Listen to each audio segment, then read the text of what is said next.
Hello, this is Kalantar-Zadeh. I would like to start with today's presentation, which is about evaluation management of hyper and hypokalemia. I'm one of the faculty members of the University of California, Irvine Division of Nephrology, Hypertension, and Kidney Transplantation. Some of the data I present today and cases are from these textbooks and publications I have contributed to. Start with a case, a 68-year-old woman, type 2 diabetes with CKD stage 4, cystatin C 2.4 milligrams per liter, creatinine 2.6 milligrams per deciliter, and having diabetic retinopathy, a medication lisinopril, dapagliflozin, metoprolol, as well as others. Patient's potassium was 4.1, but since she comes to my clinic, she flies from Texas to see me, since we have here very vibrant medical tourism. People from all over the country and overseas, they come to see us for nutritional management of kidney disease, and we usually recommend to them plants-dominant diet or Play-Doh diet. And now her potassium has increased to 5.3, and she's complaining what to do and why is potassium going up. And other people warned her about not to eat more fruits and vegetables.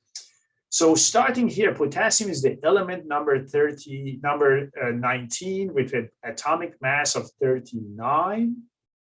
Potassium is a critical element. As shown here, intracellularly, it's a concentration 120 milliequivalents compared to outside, which is only 4. So in our blood, on average, potassium is 4 to 5 milliequivalents per liter compared to intracellular potassium concentration 120 milliequivalents per liter, which makes it 25 to 30 times high intracellularly.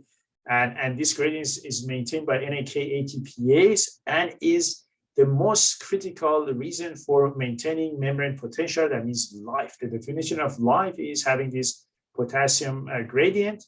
And that is critical for muscle contraction, nerve conduction, and cardiac conducting system. And slight changes in this gradient could really have major consequences on muscle and contractility. So when we eat something high potassium or potassium-rich diet, and the intake of potassium should be 4.7 grams per day, 50% of this is absorbed within the first 4 hours, and it goes to the blood, and our blood potassium could go from 4 to 8 within a few hours, and potassium of 8 is not concerned with life and may have heart stand still. Since it doesn't happen, there must be mechanisms, and the most important one is the one I listed here, cell shift, intracellular cell shift of potassium, followed by some gastrointestinal excretion and renal excretion of potassium. Transcellular potassium shift is very important. It's regulated by 2 hormones, insulin and catecholamine or catecholamines. So insulin, which is thought to regulate glucose, actually it regulates potassium and has positive and negative feedback. That means if potassium is higher or lower, insulin level goes up higher or lower, whereas catecholamines doesn't have any feedback mechanism. Aldosterone actually doesn't have much impact on intracellular shifting of potassium. However, thyroid, such as hyperthyroidism, high thyroid activity leads to increasing NAK ATPase and potassium shift intracellularly. So does alkalinization of the person. And therefore, alkali leads also to intracellular potassium shift. And in going to the kidneys, where aldosterone is supposed to work, that is the cortical collecting duct, and the cell that is in charge is called principal cell. Principal cells have sodium and potassium channels. Sodium channel, which is in charge of absorbing potassium through these channels, are controlled by mineralocorticoid receptors, and the hormone is aldosterone, whereas potassium channel that's shown here is secondary or subservient to sodium channel. It's for each sodium that enters, 1 potassium leaves the cell and goes to the urine. And the medications that are relevant here, we'll talk about are spironolactone that works on mineralocorticoid receptors, and as antagonists, and amiloride and triamterate, and also magnesium-mediated inhibition. So let's now pose this question. If aldosterone is there to regulate or reabsorb sodium and effective arterial volume, how could potassium be subservient to sodium? Each time we want to retain more sodium, we're going to lose more potassium. It doesn't make sense, right? So there must be another mechanism in addition to aldosterone to regulate potassium so that we don't lose potassium each time we reabsorb sodium in distal nephrons, and that is called distal nephron sodium delivery. How much sodium is delivered to distal nephron? And distal sodium delivery and aldosterone usually work in the opposite directions on potassium excretion or retention. And if you look at here under physiologic circumstances, when we eat a salty fluids, salty broth, renin-angiotensin aldosterone system is suppressed, distal sodium delivery is high, and potassium is not affected. Whereas if I run in summer and I'm dehydrated and have low sodium intake, my renin-angiotensin aldosterone is highly activated. Distal sodium delivery, on the other hand, is low because there is less sodium going to distal, and then again, sodium is reabsorbed and retained without affecting potassium. However, under pathophysiologic circumstances, such as hyperaldosteronism, under hyperaldosteronism, there's also increased distal sodium delivery, leading to high potassium loss. Under hypoaldosteronism, such as hyporenia, hyperaldosteronism, or adrenal insufficiency, distal sodium delivery is also low, leading to more retention of potassium. Therefore, there is severe hyperkalemia. And distal sodium delivery could be pathologically, iatrogenically affected by giving more diuretics to these patients. Therefore, distal sodium delivery is high by not allowing sodium to be reabsorbed, and that leads to high activation of renin-angiotensin aldosterone system and leading to high potassium loss. Therefore, famous hyperkalemia that you see with use of diuretics. And in acute kidney injury, acute glomerulonephritis, distal sodium delivery is low. So the renin-angiotensin aldosterone system is also suppressed because of fluid retention, and potassium secretion therefore is low, and this is hyperkalemia that we all see with kidney disease, kidney failure. Now, let's move on with hypokalemia. Hypokalemia is a potassium that's below 3.6 millimoles per liter. For me, even 3.7 or 3.6 is abnormally low. And there are different reasons which we are going to go over. I start with the potassium loss through the kidneys. The kidneys, remember what I highlighted, distal sodium delivery when there is non-reabsorbable anions, such as ketones and bicarbonate. They need sodium, and sodium with ketone goes to the distal nephron. When you have a patient with DKA, there is high sodium delivered to distal nephron that leads to loss of potassium. Hence, if you have a DKA patient, you need to give a lot of potassium, even if potassium looks normal right now.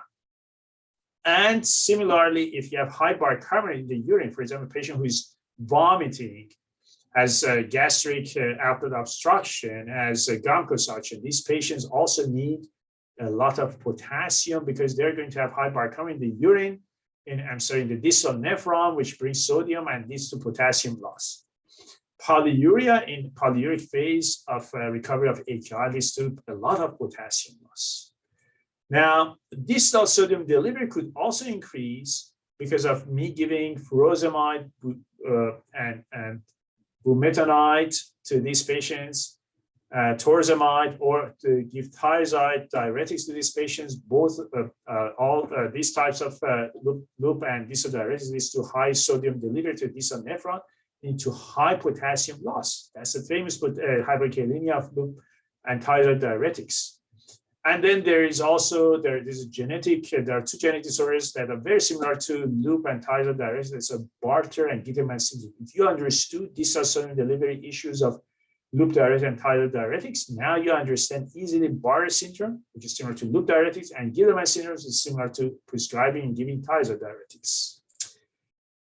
Now, primary hyperaldo. If hyperaldo is high, the classic one is hyperaldosteronism. This is the famous hyperkalemic hypertension, and I really insist that anybody who tells me a patient has hypertension needs to say it's a hypokalemic or normokalemic hypertension, because hyperkalemic hypertension is hyperaldosteronism, among others, as you can see here, or it could be in rare circumstances, could be renin being high, leading to aldo being high. That's in rare circumstances hypereninoma, or more commonly renal artery stenosis. Or it could also be apparent mineralocorticoid excess, in that renin and aldo are suppressed, but sodium retention is high, such as Liddle syndrome, or let's say DOC producing tumor, or licorice. I'm going to share with you more. Primary diagnosis of hyperaldo and hyperaldo related entities is by giving a lot of salt or saline suppression tests in the past. Now we give just salt tablet and measure aldo. If aldosterone level is not suppressed, that means there's high likelihood that we have one of these problems. High sodium diet and fluorocortisone, for instance, can be given. With the other test, screen test, is measuring renin and aldosterone and calculating aldosterone renin ratio, or ARR. If it's more than 20, especially more than 30, then it's consistent with and aldo is more than 20 micrograms per deciliter, is consistent with having hyperaldosteronism. And then the story is quite interesting when we talk about glucocorticoid. That means cortisol. But just remember, cortisol is 10,000 times higher in plasma than aldosterone, even though aldosterone is 100 times more, has 100 times higher affinity to mineralocorticoid receptors. But a simple calculation shows that it doesn't help with this high affinity of aldosterone, because we have 10,000 times more cortisol, and therefore cortisol is would activate mineralocorticoid receptors. But that doesn't happen because we have an enzyme, a gatekeeper of mineralocorticoid receptors, called 11-beta-hydroxysteroid dehydrogenase. And 11-hydroxysteroid dehydrogenase is the gatekeeper against cortisol. But if we go to Tijuana, it's real licorice. Suddenly, we inhibit this enzyme gatekeeper, and all of your cortisol becomes aldosterone. And that's the famous hypokalemia, hypertension of licorice. So what to do? What else? Yes, in low intake of potassium is also could cause hypokalemia, but it really needs to be severe, such as in extremely anorectic patients, anorexia nervosa, which sometimes cause of death in, sadly, these young people is potassium being low and they have sudden death when they are sleeping. Or the refeeding syndrome, which leads to hypokalemia and hypophosphatemia. Alkalinization, or having a pH above 7.45 or 7.5. And that's why sometimes when they call me with a hypokalemic patient in ICU, I just tell them lower respiratory rate or tidal volume to lower pH. And that will take care of this. Insulin, giving a lot of insulin to your patients for a variety of reasons, including diabetic acidosis or hyperglycemic patients, or higher carbohydrate load, leads to intracellular shift of potassium. Beta-adrenergic catecholamine release, a patient who is in severe pain, patient who is shaking, hyperthyroidism patient who is in the ER and just survived a deadly accident and is shaking and is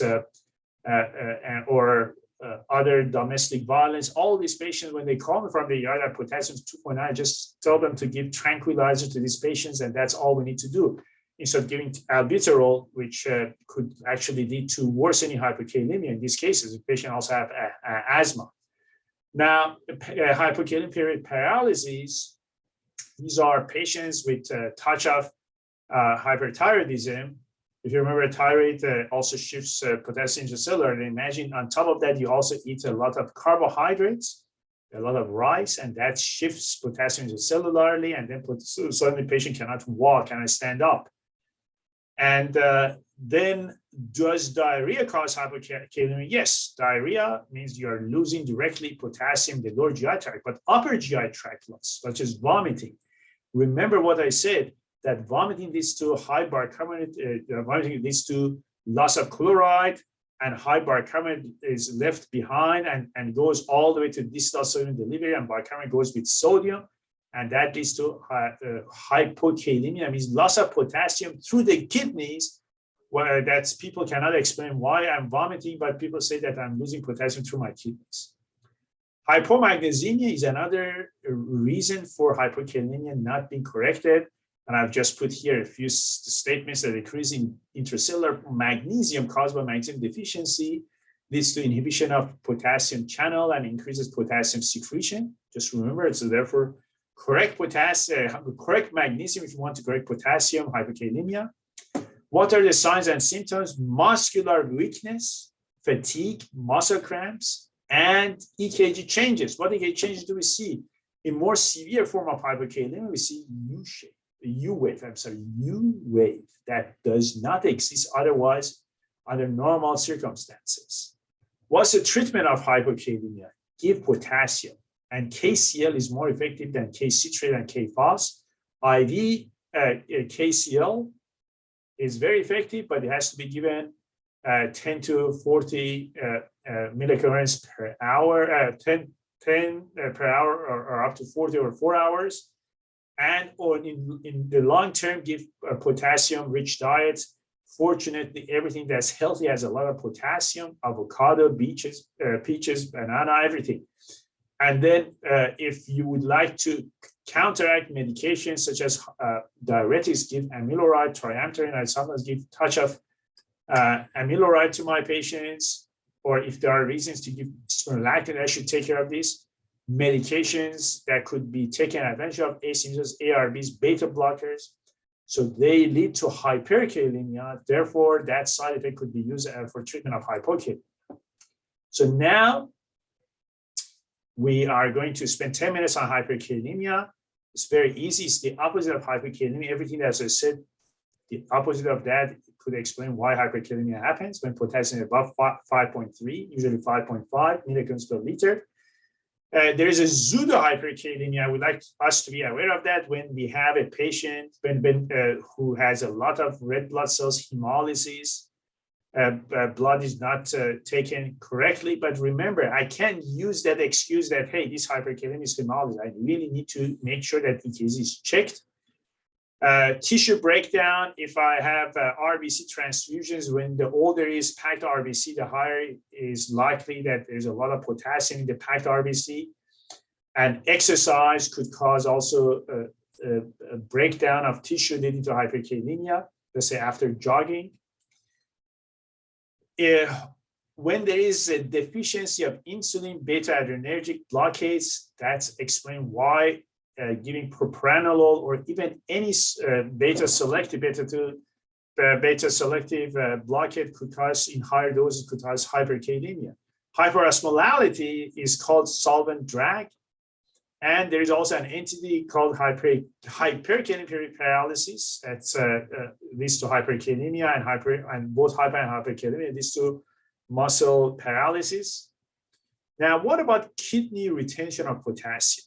So adrenal insufficiency, remember some 20 minutes ago, I just said that adrenal insufficiency, hypoaldosteronism, could lead to that, such as congenital adrenal hyperplasia, which is seen usually in pediatric cases. RTA type 4, renal tubular acidosis type 4, which has another name, hyporeninemic hypoaldosteronism, which is seen very commonly in diabetic nephropathy, especially once ACE inhibitors and ARBs are given to these patients. The other type of RTA type 4 is seen in Sjogren disease and lupus. And among others, medications, ACE inhibitors and ARBs that leads to hypoaldosteronism, sodium channel blockers such as amiloride, triamterene, trimethoprim, and trimethoprim of Bactrim that is given to these patients. Is neurocorticoid receptors from non-specific ones, spironolactone to eplerenone, finerenone, and all the new ones. Non-steroidals, and also heparin. It's quite interesting, and sometimes just giving subcutaneous heparin leads to direct effect on zona glomerulosa of the adrenal glands. Distal sodium delivery could be low when we have acute kidney injury, acute glomerulonephritis, chronic kidney disease, and depletion of effective circulating volume in dehydration. So what are the signs and symptoms of hyperkalemia? Very similar to hypokalemia, but in this regard, our main focus should be the cardiac conduction defect. In addition to muscle weakness and paralysis, we should really go immediately to the EKG. This is what we see. bradycardia, along with peak T wave. Sometimes even before peak T wave there's bradycardia, and widening QRS complex, and sinusoidal wave. And this is where things could be very dangerous if there is not enough calcium. Therefore, one of the first things to give instead of lowering potassium is giving high calcium. And there are ways to calculate or to look at metrics such as transtubular potassium gradient. And as you can see here, before going or without going over the transtubular potassium gradient, which is really not difficult to calculate, the best is just to look at urinary potassium per se. And also in terms of moderate hyperkalemia, that means if potassium is between 5.5 to 6, which I call it mild to moderate, traditionally low potassium diet is recommended, which has been questioned in recent years because a lot of healthy food have potassium that we really should not deprive patients of healthy food. Giving diuretics, more sodium bicarbonate, stop hyper-K inducing medications. And if potassium is very high and there is no EKG changes, we should consider potassium binders or exchange resin. Here are top 10 foods that have high potassium, and it's for me heartbreaking that anything that's healthy, most of these things that are healthy, as you can see, nuts, avocado, bananas, spinach, they are usually are becoming taboo for patients with hyperkalemia, and we are there to change this culture and find other ways. Now, it's important to know that the National Academy of Medicine recommends 4.7 grams of potassium as the recommended dietary allowance potassium. So we need to really take a lot of potassium. This is a table from one of my papers in New England Journal of Medicine about this. And also here highlighting a case record, another paper in New England Journal of Medicine, a case where potassium was as high as 6.3 during the acute kidney injury. Now, also another paper where we highlighted that adequate potassium intake of 4.7 grams per day should be maintained and targeted regardless of having potassium problem. And potassium problem in CK should be handled through non-dietary approaches, and plants dominant diet is very important for this patient because it slows CKD progression. Instead of giving them high protein diet, which could accelerate progression, or DASH diet has a lot of potassium. So more reasons for us to be careful not to deprive patients of healthy potassium. So if you look at here, a lot of potassium comes in DASH diet. So what to do? So in the past and currently also, we still have potassium, sodium polystyrene sulfonate, or K-exalate to bind potassium, but there are also newer potassium binders such as patiromer and sodium zirconium. Now we need to be cognizant that giving K-exalate, I mean sodium polystyrene sulfonate, or SPS, has the risk of GI necrosis, especially large intestinal necrosis that happens sadly, especially if it's a case this patient is post-intra-abdominal surgery. Now, we still use this since 1950s, since 1958 that SPS was approved, but the newer potassium binders such as patiromer and zirconium can also be used as for maintenance. And this is the choices among our, you can go back to this slide and look at pros and cons of different potassium binders. What else can be done? We need to identify medications that could cause hyperkalemia, such as ACE and ARBs, non-steroidals that I described in another slide, having impact on prostaglandin pathways, potassium-sparing diuretics such as spironolactone and eplerenone and finerenone, beta blockers, be it non-selective or beta-2 blockers, Bactrim that has trimethoprim, or also giving pentamidine, heparin that we discussed, giving subcutaneous heparin could cause hyperkalemia, digox leads to hyperkalemia, toxicity, and sometimes it's actually good. So if you have a digoxin toxicity case with potassium 5.5, just be careful, because if you lower potassium, that low potassium could actually worsen the ditch toxicity effect. So this is where you need to be careful before doing heroic actions. Succinylcholine that is given in AR to intubate patients leads to hyperkalemia. Calcineurin inhibitors that we give to our transplant patient, tacrolimus and cyclosporine. And don't forget that your patient may be on KCl and just because somebody gave potassium supplements and potassium pills to this patient, and patient comes with hyperkalemia, so that could be one reason just to stop these medications. Now, potassium hyperkalemia has been seen more ever since there was a push to use of more spironolactone and spironolactone-related medications. As I said, the most important action, number one, is to stabilize the cardiac system, the membrane excitability by giving calcium. So it's interesting. You have hyperkalemia. The first thing is calcium gluconate, and before doing anything else, but we have to make sure that patient doesn't have digoxin toxicity, as we discussed. Insulin glucose works extremely well, just D50 plus 5 to 10 units of insulin. Sodium bicarbonate may or may not work. Usually we give 1 to 2 amps of sodium bicarbonate. Each amp has 48 to 50 milligrams of bicarbonate. And quite effective are albuterol nebulizers. Remember, I said beta agonist or catecholamine release. So just pretend it's catecholamines by giving albuterol nebulizers, same way that you give that to your COPD patients, and potassium level goes lower. That's very effective. And finally, after all these things, or while you're doing all these things, if a patient has chronic kidney disease or AKI, a nephrologist should be called so that we offer the ultimate treatment. The most effective treatment is dialysis therapy, including CRRT and the conventional dialysis is the ultimate way to remove potassium. So with that, I would like just to emphasize that decision about dialysis should be made by nephrologists, and therefore dialysis therapies are here as the ultimate approach to hyperkalemia.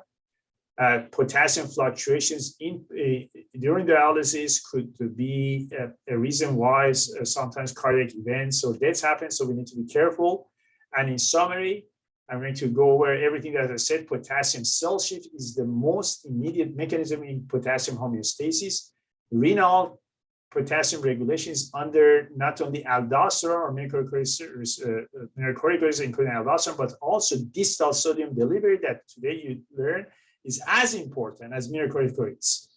Normal serum potassium is 3.5 to 5.3, but frequently borderline low potassium level of 3.5 to 3.8 should prompt workup as hypokalemic, especially with hypertension. In dialysis-dependent patients, pre-dialysis potassium levels should be 5 to 5.5. I didn't mention that, but this is something for nephrologists. And old and new potassium binders can be leveraged for management of hyperkalemia instead of too strict dietary restrictions. And dialysis therapies are the most effective way. And with that, I would like to thank you for listening to me. Thank you very much.